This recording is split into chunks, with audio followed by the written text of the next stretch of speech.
Bonjour à toutes et à tous, que vous soyez dirigeant, directeur, cadre, superviseur, préventeur ou employé sur des sites industriels, administratifs ou commerciaux, je vous souhaite la bienvenue sur la chaîne YouTube Culture Santé Sécurité. Aujourd'hui, je voudrais vous parler des erreurs humaines. Savez-vous combien d'erreurs nous faisons par heure? Entre 2 à 5 erreurs par heure. Vous est-il déjà arrivé d'envoyer un texto ou un email à la mauvaise personne? Vous est-il déjà arrivé d'oublier vos clés? Nous sommes des machines à erreurs. C'est grâce à nos erreurs que nous apprenons et que nous nous améliorons. Nous pensons que nous faisons des erreurs uniquement dans notre jeunesse et qu'une fois atteint l'âge de maturité, nous ne ferons plus d'erreurs. Cela est faux. Nous ferons des erreurs toute notre vie et donc toute notre vie, nous pourrons apprendre de nos erreurs. L'erreur humaine est une conséquence naturelle de notre intelligence. C'est la face cachée du fonctionnement de notre cerveau.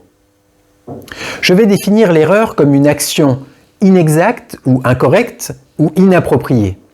L'action n'atteint pas un objectif désiré ou désirable. Il y a 6 grands types d'erreurs. L'acte involontaire, les ratés, les oublis, les fautes, une infraction non intentionnelle et enfin les violations. L'acte involontaire, c'est quand la personne n'a pas l'intention de faire une action inexacte ou incorrecte et obéit à des actions spontanées ou réflexes. Il s'agit d'actions sans intention préalable qui obéissent et réalisent des actions spontanées.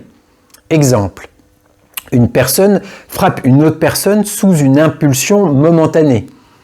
Elle n'avait pas l'intention préalable de la frapper, mais des mécanismes innés de défense la font passer à l'acte sans intention initiale. Un autre exemple, un peu moins extrême, la personne est sous l'emprise d'une crise d'épilepsie. Elle se débat de façon spasmodique et blesse d'autres personnes dans ses mouvements. Passons maintenant au raté. Un raté est le résultat d'une défaillance d'attention, une distraction dans l'exécution d'un automatisme. La personne a l'intention d'une action et celle-ci ne se réalise pas comme prévu. Nous avons l'intention de faire X et nous faisons Y. Exemple, nous avons tous quitté l'autoroute trop tôt en prenant la mauvaise sortie. L'oubli. Un oubli est une défaillance ponctuelle de la mémoire ou de l'attention. La personne a l'intention d'une action et celle-ci ne se réalise pas comme prévu. Nous avons tous un jour oublié nos clés ou même oublié de serrer le frein à main de la voiture. La faute. La faute, c'est la défaillance dans la résolution d'un problème qui conduit à un résultat non attendu. Le choix de l'action décidée par la personne entraîne une réponse inappropriée. Nous avons pris une mauvaise décision. Exemple, il y a une déviation sur la route sans aucune indication. Je dois tourner à droite ou à gauche. Prenez la bonne décision et vous rentrez à la maison en paix. Prenez la mauvaise décision et vous tournez en rond pendant des heures. Il existe 2 autres types d'erreurs. L'infraction. Une infraction non intentionnelle, c'est le non-respect d'une règle sans intention consciente de nuire.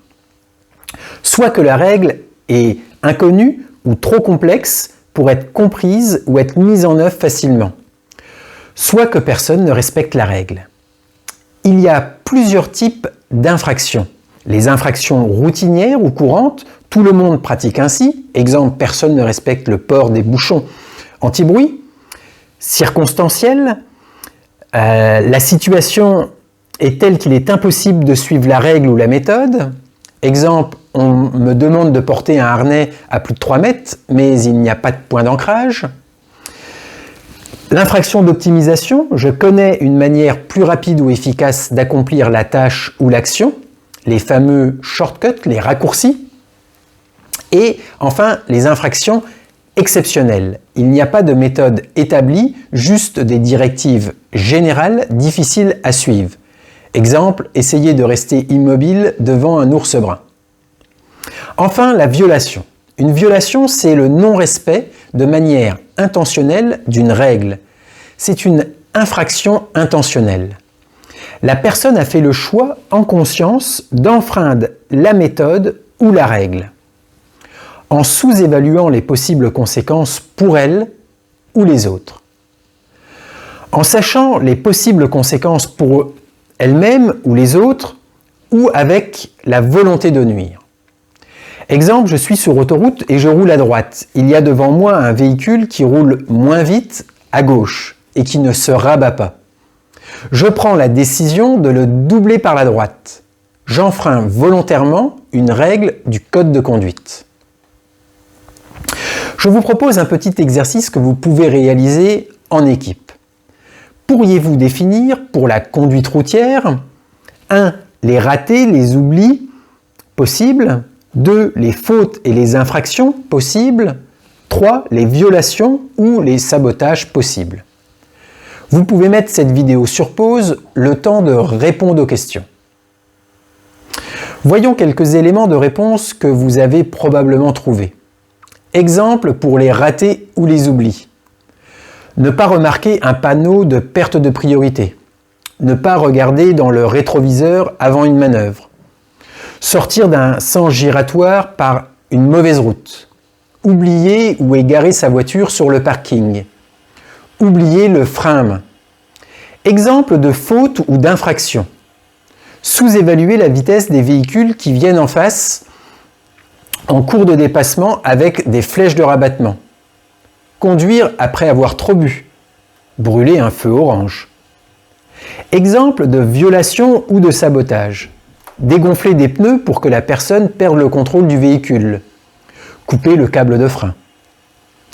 Vous pourriez ainsi classer pour différentes activités 1. Les ratés et les oublis. 2. Les fautes et les infractions. 3. Les violations ou les sabotages. En faisant participer les opérateurs, vous pourriez ainsi définir ce qui sera acceptable, tolérable ou inacceptable, intolérable. D'une manière générale, les violations mériteront une motivation que j'appelle une motivation progressive. Je ne parle pas volontairement de sanctions. Je pars du principe que derrière chaque comportement, il y a une bonne intention de la personne.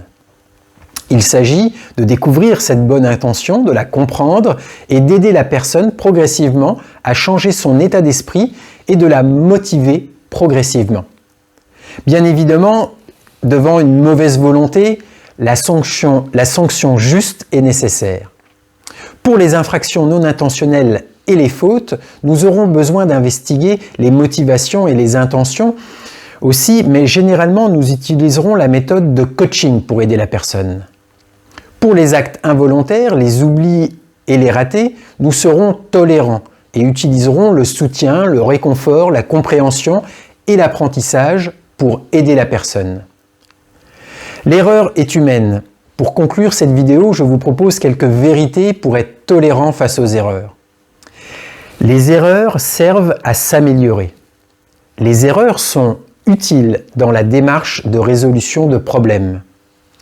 Apprendre, c'est comprendre ses erreurs. Surmonter ses erreurs, c'est gagner en force de caractère. Cela demande du courage de reconnaître ses erreurs. Les erreurs nous obligent à penser plus. Les erreurs nous rendent plus résilients. Les erreurs ouvrent la voie à la créativité. Faire une erreur, c'est le signe qu'on a au moins essayé. Si vous avez aimé cette vidéo, je vous invite à la partager avec vos proches, avec vos collègues, à la liker.